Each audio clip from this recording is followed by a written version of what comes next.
नमस्कार, मी ईशा जगताप हितगुजमध्ये आपलं स्वागत आहे.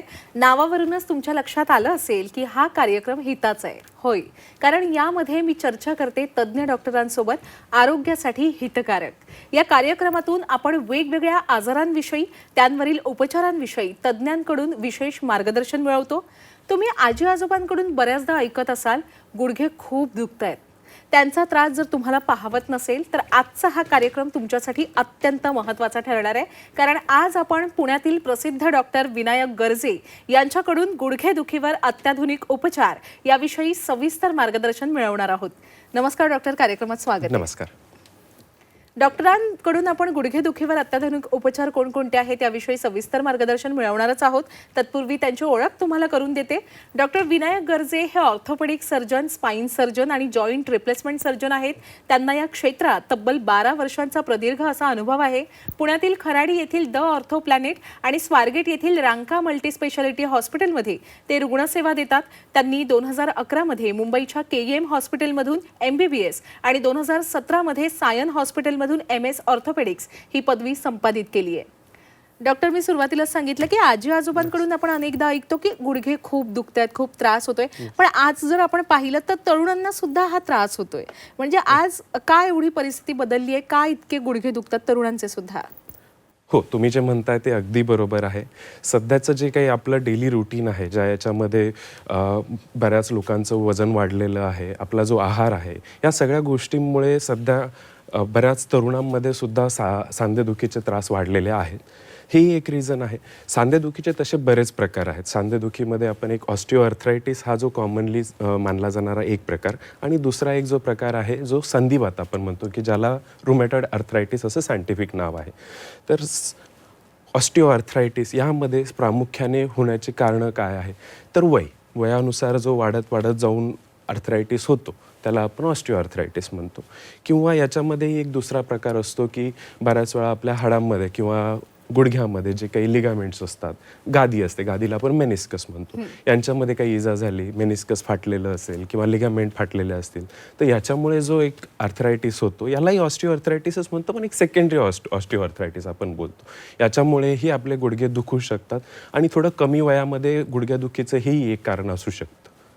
अच्छा, खरं तर ना गुडघेदुखी किंवा सांधेदुखी इतकी सामान्य झाली आहे की यासाठी डॉक्टरांचा कशाला सल्ला हवा आहे असं अनेक जणांना वाटतं. पण असं करू नये खरं तर, कारण ही गुडघेदुखी पुढे जाऊन गंभीर होऊ शकते.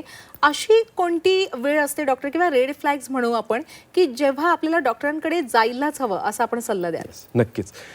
याबद्दल मी आपलं भारताबद्दल बोलू शकतो की आपल्या इथे गुडघेदुखीबद्दल जे काही एक समाजामध्ये प्रबोधन व्हायला हवं ते एवढं झालेलं नाही आहे. बऱ्याच वेळा आपल्या इथे गुडघेदुखी हा प्रकार बऱ्यापैकी खूप दिवस घरामध्येच काढला जातो, औषधं घेतली जात नाहीत, आणि ज्यावेळेस मग पेन खूप वाढतं, त्रास खूप जास्त वाढतो, अशा वेळेस आपल्याकडे सगळे काही रुग्ण यायला चालू करतात.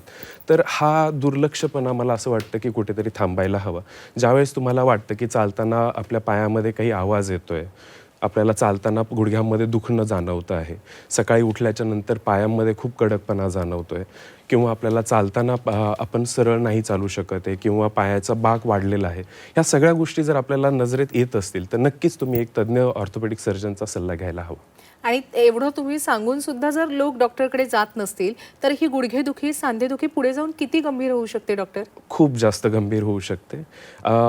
बऱ्याच वेळा जर आपण हे दुर्लक्षित सांधे असंच जर ठेवत गेलो तर काही दिवसांनी काय होणार, आपल्या सांध्यांमध्ये बाक यायला तयार होतो, की जेणेकरून आपले सांधे जे सुरुवातीला सरळ असतात, काही दिवसांनी तो बाक आतल्या साईडला यायला लागतो. आपण मग चालताना जे वॅडलिंग गेट किंवा एक डक गेट असं जे म्हणू शकतो तशा प्रकारचं याच्यामध्ये यायला चालू होऊन जातं. प्लस ॲडिशनली याच्यामध्ये काय होऊ शकतं, तर सांध्यांमध्ये हाडांची एक्स्ट्रा निर्मिती होते, ज्याला आपण ऑस्टिओफाईट्स म्हणतो. हे ज्यावेळेस वाढतात त्यावेळेस अजून जास्त प्रकारे गुडघ्यांचं दुखणं वाढतं, गुडघ्यामध्ये स्टिफनेस किंवा कडकपणा जास्त वाढायला लागतो. तर जर हे दुर्लक्षित झालं तर याच्यामध्ये जे नॉर्मली किंवा साध्या प्रकाराने जे आपण सांधाबदली करू शकत होतो त्या प्रकाराने न करता एखाद्या वेळेस आपल्याला अजून थोडीशी क्लिष्ट प्रकारची सांधाबदली करावी लागू शकते. हे प्रकार केव्हा होऊ शकतात, जर आपण पूर्णपणे सांध्यांच्या दुखण्याकडे लक्ष दिलं नाही तर. बरोबरच आहे. सांधे बदलीबद्दल आपण बोललात, अर्थात याच्यासाठी शस्त्रक्रिया करावी लागत असेल. अनेक जणांची मानसिक स्थिती नसते शस्त्रक्रिया करण्याची, घाबरतात ते, किंवा अनेक जणांची आर्थिक स्थिती नसते, त्यासाठी खर्च खूप होत असेल, पण इतरही उपचार असतीलच की अत्याधुनिक? नक्कीच. सांधा बदली हा तसं पाहिलं तर सगळ्यात शेवटचा उपाय आहे. सुरुवातीला तसं आपण सांधा खराब होण्याचे एक ग्रेडेशन करू शकतो. म्हणजे आपण त्याला जर क्लासिफाय केलं तर एक आमच्या वैद्यकीय भाषेमध्ये आम्ही याला 4 प्रकारात डिव्हाइड करतो. एक पहिला क्लास, दुसरा, तिसरा आणि चौथा. तर पहिले 2 जे आहेत त्याच्यामध्ये टप्पा आपण म्हणूया आपण. या टप्पा नक्कीच. धन्यवाद. तर पहिल्या आणि दुसऱ्या टप्प्यामध्ये आपण काय करू शकतो, की बऱ्याच वेळा आपण इंजेक्शन्स झालं, व्यायाम झालं, फिजिओथेरपी हे प्रकार झाले. काही औषधं आहेत, की जेणेकरून आपल्या गुडघ्यामध्ये जे ऑइल असतं, याला हायलोरॉनिक ॲसिड म्हणतो, सायनोव्हेल फ्लुइड म्हणतात. तर हे आपण दिल्याच्या नंतर आपण सांध्याची थोडीफार वेदना कमी करू शकतो. पण हे पहिल्या 2 टप्प्यांसाठी ठीक. तिसऱ्या आणि चौथ्या टप्प्यांसाठी आपल्याला शस्त्रक्रिया थोडी अनिवार्य होते. अच्छा, बऱ्याचदा ना केसांबद्दल जेव्हा आपण केसांच्या ट्रीटमेंटबद्दल बोलतो तेव्हा PRP ट्रीटमेंटचं नाव प्रामुख्याने नक्कीच. समोर येतं, अर्थात प्लाझ्मा रिच, काय म्हणतात त्याला, प्लेटलेट रिच प्लाझ्मा. अच्छा, platelet rich Rich plasma. Plasma. बरं, ही जी ट्रीटमेंट आहे याचं नाव प्रामुख्याने समोर येतं, पण मी असं ऐकलंय की गुडघेदुखीवर पण हे उपचार केले हो, जातात ना? नक्कीच नक्कीच. प्लेटलेट रिच प्लाझ्मा हा थोडासा अत्याधुनिक याच्यामधीलच एक उपाय आपण म्हणू शकतो. यामध्ये आपण बेसिकली आपल्या शरीरामधील स्वतःचंच रक्त घेऊन त्यामध्ये जे प्लेटलेट हा एक प्रकार असतो. रक्तामध्ये भरपूर काही छोटे छोटे प्रकार आहेत. त्यातला प्लेटलेट हा एक प्रकार. आपण याला थोडंसं सेपरेट करून फक्त जे प्लेटलेट्स आहेत ते सेपरेट करून आपल्या जे अवयवांमध्ये प्रॉब्लेम आहेत तिथे इंजेक्ट करू शकतो. पण याचा फायदा कुठल्या प्रकारात होईल किंवा कुठल्या टप्प्यात होईल ते महत्त्वाचं आहे. तर आपण जे पूर्वी डिस्कस केलं की पहिला आणि दुसरा टप्पा याच्यामध्ये दुखणं कमी असतं, तर त्या टप्प्यामध्ये PRPचा नक्कीच फायदा होतो. तिसऱ्या आणि चौथ्या टप्प्यामध्ये तेवढा याचा फायदा नाही होत. पण डॉक्टर, PRP मध्ये पण शस्त्रक्रिया करावी लागते का? याला शस्त्रक्रिया नाही म्हणता येणार. हा एक OPD प्रोसिजर म्हणजे आपला एक दिवसीय एक प्रकार म्हणू शकतो, की ज्याच्यामध्ये आपण फक्त एक 10 ते 15 मिनिट लागतात, की ज्याच्यामध्ये इंजेक्शनद्वारे या प्लेटलेट्स इंजेक्शनद्वारे देतात. आणि ह्या सगळ्या प्रकार थोडंसं अजंतुक प्रकारे केलं जातं, म्हणून आपण त्याला एक शस्त्रक्रियागारात या गोष्टी करतो. पण याच्यामध्ये काही शस्त्रक्रिया हा प्रकार असा काही होत नाही. हां, तुम्ही मगाशी सांगितलं की गुडघेदुखीकडे, सांधेदुखीकडे अजिबात दुर्लक्ष करू नये, नाही तर दुर्लक्षित केल्यास आपल्याला शस्त्रक्रिया करण्याशिवाय काही पर्याय नसतो. पण खरं तर हा जरी पर्याय समोर आला तरी सुद्धा घाबरून जाऊ नये, कारण आता शस्त्रक्रिया सुद्धा अनेक ॲडव्हान्स अशा आलेल्या आहेत. त्याविषयी सांगा डॉक्टर. याविषयी मी एक नक्की बोलू शकतो, की सांधा बदली हा सगळ्यात शेवटचा टप्पा आहे. याच्या आधी आपण एक सांधा प्रिझर्वेशन, म्हणजे याला आपण आमच्या लँग्वेजमध्ये जॉईंट प्रिझर्वेशन सर्जरीज म्हणतो. याच्यामध्ये बरेच प्रकार येतात. जॉईंट प्रिझर्वेशनमध्ये आपण जे आता PRP बद्दल डिस्कस केलं, हेच एक जॉईंट प्रिझर्वेशनचा प्रकार आहे. याच्यामध्ये अजून आपण थोडंसं पुढे गेलो, ज्या शस्त्रक्रिया असणार आहेत. जर आपण सांध्यांचा थोडासा बाक सरळ करू शकलो तर त्याच्यामध्येही गुडघ्यांचे त्रास कमी होतात. याला ऑस्टिओटॉमी असं काही म्हणतात. प्लस आपण जे दुर्बिणीद्वारेही याच्यामध्ये शस्त्रक्रिया करू शकतो, ज्याच्यामध्ये आपण जो गुडघ्यामध्ये कार्टिलेज किंवा कुर्चा जो म्हणतो, तर त्याच्यामध्ये थोडे आपण बदल करू शकतो. तर याच्यासाठी सायंटिफिक याच्यामध्ये कॉन्ड्रोप्लास्टी किंवा मोझायकोप्लास्टी हे असे काही प्रकार आहेत, की जे आपण दुर्बिणीद्वारे आपण ठीक करू शकतो सांधा बदलीच्या आधी. पण एकदा की सांधा खूप जास्त खराब झाला, म्हणजे आपला तिसरा टप्पा किंवा चौथा टप्पा, तर अशा याच्यामध्ये आपल्याला सांधा बदली थोडी अनिवार्य होते. सांधा बदलीमध्येही मग पुन्हा भरपूर प्रकार आहेत. एक आहे फक्त अर्धा सांधा बदली करणं किंवा पूर्ण सांधा बदली करणं. तर बऱ्याच वेळा जर फक्त तुमचा आतल्या साईडचा सांधा खराब असेल तर आपण फक्त आतल्या सांध्यालाच बदली करू शकतो, किंवा पूर्ण हे असेल तर मग पूर्ण सांधा बदली करू शकतो. त्यासाठी कोणकोणत्या ॲडव्हान्स ट्रीटमेंट आहे, शस्त्रक्रिया आहेत डॉक्टर? तर आता हे दोन्हीही म्हणजे अर्धा सांधा बदली करणं किंवा पूर्ण सांधा बदली करणं, तर याला आपण युनिकॉन्डायलर नी रिप्लेसमेंट, म्हणजे फक्त गुडघ्याचा आतला भाग किंवा बाहेरचा भाग बदली करणं, किंवा टोटल नी रिप्लेसमेंट म्हणजे पूर्ण सांधा बदली करणं. तर याच्यामध्ये रिसेंट ॲडव्हान्सेसमध्ये आपल्याकडे आता रोबोटिक सर्जरी, म्हणजे रोबोटच्या सहाय्याने पूर्णपणे सर्जरी केली जाते. पूर्णपणे रोबोटच्या सहाय्याने म्हणजे यामध्ये फक्त रोबोट सर्जरी करत नाही, डॉक्टरांनाच सगळं काही सर्जरी करावी लागते. रोबोट हा एक आपल्याला मार्गदर्शक असतो. हे रोबोट आपल्याला दाखवतात की बेसिकली सांधा ज्यावेळेस आपण बदली करतोय तर त्याच्यामध्ये किती प्रमाणात त्याचं आपल्याला डिग्रीजमध्ये त्यांना वळवायचं आहे, किती प्रमाणामध्ये आपल्याला ते फिक्स करायचं आहे. तर याची जी अचूकता आहे ही रोबोटमुळे वाढते. तर ही शस्त्रक्रिया जी करायची ती बेसिकली सगळ्या डॉक्टरांनाच करायची आहे, रोबोट नाही नाही ना, करणार. पण डॉक्टर आम्ही रुग्ण म्हणून कसं काय त्या रोबोटच्या मार्गदर्शनावर विश्वास ठेवायचा ना, रोबोटिक नी रिप्लेसमेंट सर्जरीमध्ये सुद्धा. नक्कीच तुमचा प्रश्न खूप अचूक आहे. रोबोटवर आपण एवढा विश्वास ठेवायला हवा का? तर नक्कीच आता सध्याच्या परिस्थितीमध्ये रोबोटमध्ये खूप खूप बरेच ॲडव्हान्सेस आले आहेत. पूर्वीच्या काळी आणि आत्ताच्या याच्यामध्ये 2-3 वर्षामध्ये खूप जास्त त्याच्यामध्ये ॲडव्हान्सेस झालेले आहेत. त्याच्यामध्ये जे काही चुकीच्या गोष्टी होत्या त्या आता सगळ्या काही रेक्टिफाय किंवा चांगल्या प्रकारे बनवण्यात आलेल्या आहेत. त्याच्यामुळे आपण त्याच्यावर नक्कीच विश्वास ठेवू शकतो. अच्छा, म्हणजे आपण सांगितलं की रोबोटिक नी रिप्लेसमेंट सर्जरीमध्ये अचूकता फार असते पारंपरिक शस्त्रक्रियेच्या तुलनेत. नक्कीच. अच्छा, पण डॉक्टर कितीही ॲडव्हान्स अशी शस्त्रक्रिया झाली किंवा कोणतेही नॉन सर्जिकल उपचार जरी झाले तरी सुद्धा जे आपले नैसर्गिक अवयव असतात ते जेवढे टिकत असतील तेवढे मला नाही वाटत की कृत्रिम अवयव टिकत असतील. ते टिकवण्यासाठी रुग्णांना स्वतः काळजी घेणं आवश्यक असेल. त्यांनी काय काळजी घ्यावी गुडघे बदल्याच्या शस्त्रक्रियेनंतर? येस, ज्यावेळेस आपण हे कृत्रिम सांधे टाकतो, कृत्रिम सांध्यांना हे केल्याच्या नंतर किंवा म्हणजे आपण टोटल नी रिप्लेसमेंट हे जे बोलतोय याच्यानंतर हे कितीही झालं तर हे या मधले जे मेटल आपण वापरतो याला कोबाल्ट, क्रोमियम वगैरे किंवा टायटॅनियम अशा प्रकारचे हे मेटल्स वापरले जातात. यांचा आपल्या शरीरामध्ये तसं पाहिलं तर काही आपल्या शरीराला त्याने रिॲक्शन्स होत नाहीत. दुसरी गोष्ट, हे केल्याच्या नंतर आपण यांची काळजी कशी घ्यावी की जेणेकरून हे खूप जास्त दिवस टिकू शकतील.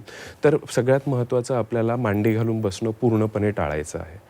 मांडी घालून बसणं आयुष्यभर. कारण मांडी आपण ज्यावेळेस नॉर्मली उभा राहतो आणि मांडी घालून बसतो यामध्ये आपल्या गुडघ्यांमध्ये जे वजन पडतं याच्या 10 पटीने फरक पडतो. म्हणजे साधारण जर 50 किलोचा एक माणूस असेल, उभा असताना जेवढं वजन पडतं ज्यावेळेस तो मांडी घालून बसतो तर त्याच्या वजनाच्या 10 पटीने जवळपास म्हणजे 500 किलो वजन ते गुडघ्यावर पडणार आहे. तर आता हे जर आपण 50च्या नंतर असंच जर चालू ठेवलं तर नक्कीच आपला सांधा आणखी खराब होणार.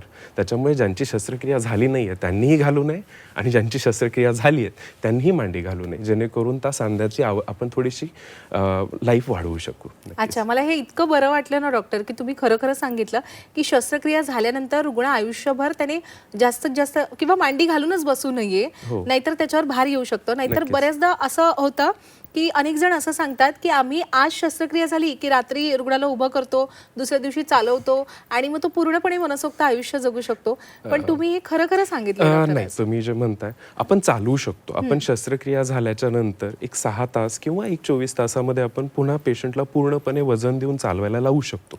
चालवणं हा प्रॉब्लेम नाही आहे. आपल्याला यामध्ये कुठे त्रास जास्त जाणवणार आहे मांडी घालणे. अगदीच. पण कसं आहे, आपली जी भारतीय जीवनशैली आहे, आपण अनेकदा जमिनीवर बसतो आणि बैठी जीवनशैली आहे आपली. आपण मांडी घालून न बसणं आयुष्यभर हा विचारच नाही करू शकत आपण. आणि ते तुम्ही सांगितलं की ही काळजी घ्यावी. ही काळजी घेणं खूप गरजेचं आहे. म्हणजे माझं ऑलरेडी जर मी पहिल्यापासून सवय आहे की मी जेवण करताना मांडी घालूनच बसतोय आणि मी शस्त्रक्रियेच्या नंतरही तेच करणार आहे. तर ज्या सांध्याचं वय जे आहे समजा ते 20 ते 25 वर्ष जाणार असेल तर ते मांडी घातल्यावर ते अर्ध्याने जर कमी झालं तर आपल्याला पुन्हा शस्त्रक्रिया लागू शकते. तर जर आपण काही गोष्टी टाळल्या किंवा काही गोष्टी मॉडिफाय केल्या तर नक्कीच आपल्या शरीराला त्याचा फायदा पडेल. बरोबर आहे. आणि आपण ना अतिशय पारदर्शक असं मार्गदर्शन करताय. नक्कीच प्रेक्षकांनी तुमच्याकडे येऊन स्वतः सल्ला घ्यायला हवा, तुमच्याकडून उपचार करून घ्यायला हवे. त्यासाठी तुम्ही तुमच्या हॉस्पिटलची माहिती त्यांना द्या, तुम्ही जिथे रुग्णसेवा देता. नक्कीच. मी खराडीमध्ये दी ऑर्थो प्लॅनेट म्हणून क्लिनिक आहे. इथे डेली सकाळी आणि संध्याकाळी OPD साठी असतो. तसंच त्याप्रकारे मी रांका हॉस्पिटल स्वारगेट इथेही मी OPD आणि शस्त्रक्रियेसाठी अवेलेबल असतो. अच्छा, बरं डॉक्टर, मला सांगा, ही रोबोटिक पद्धतीची गुडघे बदलण्याची शस्त्रक्रिया किंवा कोणतीही पारंपरिक शस्त्रक्रिया जरी झाली त्यानंतर पुनर्प्राप्तीसाठी म्हणजे ज्याला आपण रिहॅबिलिटेशन म्हणतो त्यासाठी किती साधारण वेळ लागतो? साधारणपणे शस्त्रक्रियेनंतर आपण चालणं तर दुसऱ्याच दिवशी चालू करतो. पण एक पूर्वप्रमाणे जे आपण जीवन म्हणू शकतो की चालणे, फिरणे या सगळ्या गोष्टी 1 महिन्याभरामध्ये आपण पूर्णपणे करू शकतो. पायऱ्या चढणे उतरणे, एका महिन्यामध्ये तुम्ही पायऱ्या चढणं उतरणं या गोष्टीही शिकू शकता. थोडे दिवस काही दिवस आपल्याला वॉकरचा थोडासा सहारा घ्यावा लागतो, जेणेकरून आपल्याला थोडासा कॉन्फिडन्स वाढेल, बूस्ट होईल आणि मग नंतर तुम्ही चांगल्या प्रकारे चालू शकता. तर एक ओव्हरऑल जर विचार केला तर 1 ते 1.5 महिन्यामध्ये तुम्ही तुमचं पूर्ववत आयुष्य पुन्हा जगू शकता. अच्छा, आता अगदी बेसिक प्रश्न, जेव्हा डॉक्टर रुग्ण तुमच्यापाशी येतात तेव्हा त्यांचं जर अचूक निदान झालं त्यांच्या गुडघेदुखीचं, कोणत्या टप्प्यात आहे गुडघेदुखी, तर त्यांच्यावर अचूक उपचार होऊ शकतात. नक्कीच. आता या निदानासाठी कोणत्या ॲडव्हान्स तंत्रज्ञान आलंय? नक्कीच. पूर्वी किंवा आत्ताही आपण जे एक सगळ्यात महत्त्वाची तपासणी आहे की ज्याच्यामध्ये आपल्याला कळतं की सांधा खराब झाला आहे की नाही, तो आपला एक्स रे किंवा क्षकिरण तपासणी आपण जे म्हणू शकतो. पण आता याच्यामध्ये ॲडव्हान्सेस जे आहेत ते MRI आपण केला तर MRI म्हणजे मॅग्नेटिक रेझोनन्स इमेजिंग. तर MRIमध्ये आपल्याला बऱ्यापैकी लवकर कळू शकतं की सांध्यांची झीज किती झालेली आहे. MRIमध्येही आता थोडेसे नवीन ॲडव्हान्सेस आलेत. याच्यामध्ये कार्टिलेज स्पेसिफिक MRI म्हणजे आपण कार्टिलेज म्हणजे खुर्च्यामध्ये किती प्रकारामध्ये झीज झाली आहे ही जे एक्सरेमध्ये दिसण्याच्या आधीच आपण डिटेक्ट करू शकतो. तर याने नक्कीच आपल्याला थोडं आधीच सांधादुखी वगैरे हे सगळं काही डायग्नोज करायला मदत नक्कीच होऊ शकते. अच्छा, आता हे आपण अमान्य नाही करू शकत की कितीही काळजी घेतली तरी वृद्धापकाळात मला गुडघेदुखी कधी होणारच नाही, सांधे म्हणजे दुखणारच नाही, असं नाही. पण आपण आज काळजी घेऊन तो काळ थोडा पुढे नक्कीच सरकवू शकतो. बरोबर आहे डॉक्टर? नक्कीच. मग त्यासाठी मी आज काय काळजी घ्यायला हवी एक तरुण व्यक्ती म्हणून? तरुण व्यक्ती म्हणून आपण काय काय काळजी घ्यायला हव्या, तर सगळ्यात महत्त्वाचा तुमचा आहार, संतुलित आहार असायला हवा. दररोज तुम्ही थोडंफार तरी शरीराला एक सेडेंटरी लाईफस्टाईल सोडून थोडंसं व्यायाम करणं, बागेमध्ये फिरणं, या गोष्टीही तितक्याच महत्त्वाच्या आहेत. प्लस आम्ही पहिलं सांगितल्यासारखं मांडी घालणं पूर्णपणे बंद करणं. या 40च्या नंतर सुरुवातीपासूनच आपण करायला हवं की मांडी घालणं वगैरे याला थोडासा आळा घातला की आपलं दुखणं भरपूर कमी होणार आहे. पुढे जाऊन ज्यावेळेस सगळ्यात महत्त्वाचं की जर गुडघे आपले दुखत असतील तर त्याच्याकडे दुर्लक्ष नाही करायचं आहे. हे खूप महत्त्वाचं आहे. जर थोडाफारही त्रास होत असेल तर एक तज्ज्ञ डॉक्टरांचा सल्ला घ्यायला काहीच हरकत नाही आहे. अगदी. काही जण काय करतात माहिती आहे, घरगुती उपचार करायला जातात. घरगुती उपचार करण्यात काही वाईट नाहीये, पण काय करतात, दुखल्यावर पेन किलर घेतात आणि शांत बसतात. हे पेन किलर घेणं किती धोकादायक आहे? पेन किलर हा काही उपाय नाही आहे. पेन किलर म्हणजे काय आहे की तुम्हाला कुठेतरी शरीरामध्ये एक त्रास आहे आणि त्याचा मेसेज म्हणजे आपल्याला दुखणं म्हणजे काय असतं, हा मेसेज आहे मेंदूला जाणार की मला इथे दुखतंय आणि हा मला मेसेज माझ्या मेंदूला मिळतोय. तर हा पेन इज अ मेसेज. तर तुम्ही पेन किलर घेऊन काय करताय, फक्त मेसेजला ब्लॉक करताय. म्हणजे तुम्ही तुमचा फक्त मेसेजिंग ब्लॉक केलंय, पण त्रास तिथेच आहे. तर आपल्याला त्रासाला काहीतरी उपचार करायचे, पेनवर उपचार नाही करायचा आहे.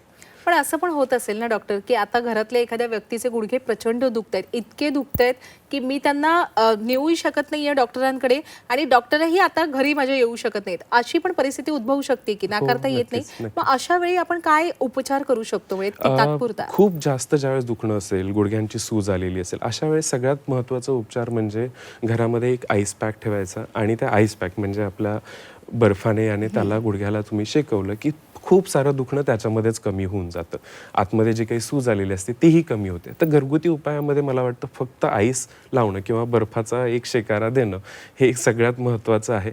कृपा करून कुठलेही ऑइल्स, हळद, मसाज ह्या प्रकार नाही केले तर आपल्याला जास्त फायदा पडेल. खरंच धन्यवाद डॉक्टर, तुम्ही खूप सोपा आणि सहज साधा असा उपाय सांगितलेला. नाहीतर मग मला वाटलं तुम्ही सांगाल की लगेच हळद वगैरे किंवा चंदन वगैरे उघडायला सुरुवात करा, तेवढ्यात दुखणं आणखी वाढू शकतं. नक्कीच या गोष्टी जेवढा टाळू तेवढाच आपल्याला फायदा होणार आहे. अगदीच. डॉक्टर, आता आलेलो आहोत आपण या कार्यक्रमाच्या समारोपाकडे.